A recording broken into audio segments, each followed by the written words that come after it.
لیے سید الشہداء علیہ السلام نے حج کے موقع پر ظالم حکومت کے خلاف قیام کو تعلیم دیا، دعوت دی کہ اس وقت فریضہ یہ بنتا ہے تمہارا، حاجیوں کو تعلیم دی، حج نہیں بنتا تمہارا فریضہ، یہ پہلا فریضہ بنتا ہے، اور یہ تعلیم دی کہ میرے ساتھ دو، میں تمہارا امام ہوں، میں وہی ہوں جسے اللہ نے تمہارے اوپر حکومت کے لیے منصوب کیا ہے، مجھے حق ہے فقط اس روئے زمین پر تمہارے اوپر الہی حکومت کرنے کا، اور میرا ساتھ دو تاکہ حکومت الہی قائم ہو۔ لیکن اہل مکہ ساری دعوت سنی، جس طرح صدیوں سے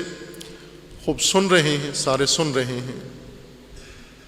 سید الشہداء نے 40 دن سنایا، ان لوگوں 4 ماہ سنایا، وہ 4 ماہ کہاں اور 1400 سال کہاں، باقی 1400 سال سے سن رہے ہیں سید الشہداء کا فرمان و پیغام۔ ان 4 ماہ میں جنہوں نے بلا واسطہ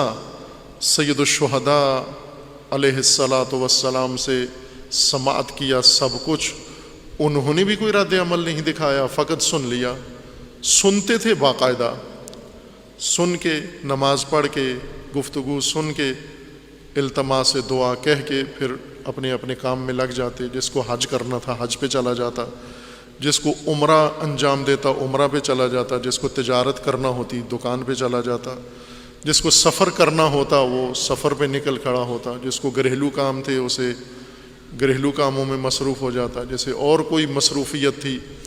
اپنے اپنے مشاغل اور اپنی اپنی مصروفیات میں جا کر لگ جاتے،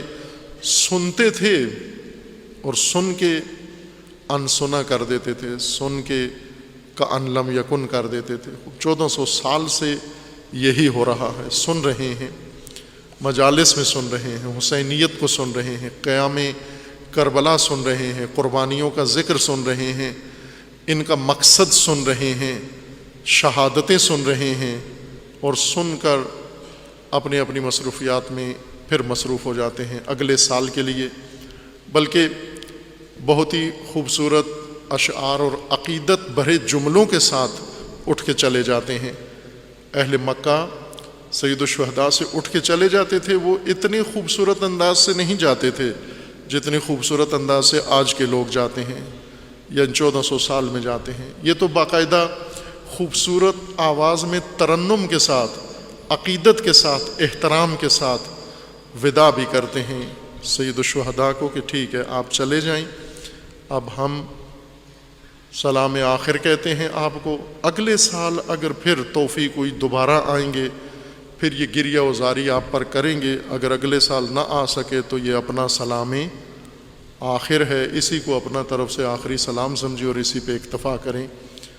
اگلے سال پھر اگر فرصت ہوئی تو دوبارہ آئیں گے۔ کتنی عقیدت ہے اس کے اندر، کتنا احترام ہے اور کیا حرکت کی جا رہی ہے۔ سید الشہداء کو چھوڑ کے وداع کر کے کہ حسین آپ جائیں، ہماری کام ہیں، ہم اگلے سال پھر آئیں گے، انہی محرم کے ایام میں، عزا و سوگ کے ایام میں۔ اہل مکہ اتنے احترام سے نہیں گئے، سنتے تھے،